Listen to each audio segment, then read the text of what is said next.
डर का सामना करें, किसी एंजाइटी का, घबराहट का, बेचैनी का सामना करें, तो हमारे एड्रेनल ग्लैंड में एक हार्मोन सेक्रेट होता है कॉर्टिसोल।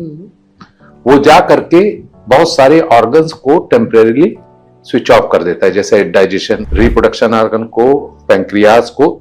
जैसे आप समझिए कि भागने के लिए, जान बचा के भागने के लिए जो जो अंग जरूरी नहीं उसको जाकर स्विच ऑफ कर दिया उसने। और ढेर सारी ग्लूकोज बॉडी से कलेक्ट करके बहुत जगह से कन्वर्ट कर सकते, इवन कई जगह प्रोटीन से भी ग्लूकोज कन्वर्ट करके ढेर सारी ग्लूकोज उसने आपके ब्लड में डाल दिया कि अब इस एनर्जी का इस्तेमाल करके या उस खतरे से लड़के उसे मार दो, या तो उससे भी तेज गति से भाग जाओ, अपनी जान बचा लो। उस बॉडी इवोल्यूशन में ये डेवलपमेंट हमारे अंदर हुई।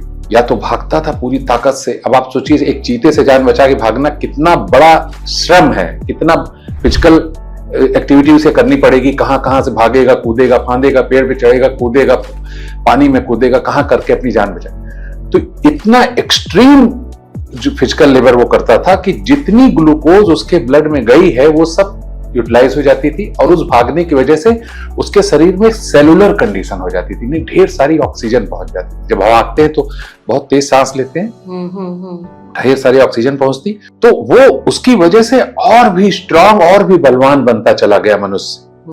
आज क्या होता है, आज हम एक एयर कंडीशन कमरे में बैठे हुए हैं सेफ, आज आपके दिमाग में चीता आता है, एक कॉल आई, आप एंसियस हो गए, आपको इनसिक्योरिटी है कि वो कल मेरा ये काम होगा कि नहीं।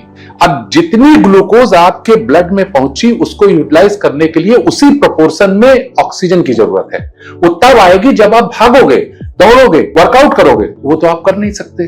अब क्या हुआ कि शरीर में एक नॉन सेलुलर कंडीशन पैदा हो गई, यानी ऑक्सीजन की कमी हो गई। अब उसी से शुरुआत हुई आपकी डायबिटीज की, तो आपके अंदर बहुत सी व्याधियां शुरू हो गई, जैसे कि आपको कोलेस्ट्रॉल बढ़ा, कार्डियोवास्कुलर डिसीज होने की संभव हो गई, आपकी आर्टरीज ब्लॉक होना शुरू हो गई। और उसके बाद सेल्स में, कोशिकाओं में क्या हुआ, कोशिकाओं के आउटर रिम पर ग्लूकोज होती है, उसकी ऑक्सीजन के साथ इस्तेमाल करके माइटोकॉन्ड्रिया उसी से एनर्जी प्रोड्यूस करता है। ठीक है। अब ऑक्सीजन कम है, ऑक्सीजन की कमी के कारण वो जो ग्लूकोज है वो फर्मेंट हो जाती है जो सेल के अंदर है, और आउटर लेयर सेल का जो है हार्ड हो गया, ना उसके अंदर से वेस्ट बाहर निकल पा रहा है और ना ही ऑक्सीजन उसके अंदर जा सकती है। इसी को मेलिग्नेंट सेल कहते हैं, मेलिग्नेंसी इसी को कहते हैं, यही है कैंसर का सेल। तो इसी से कैंसर होता है।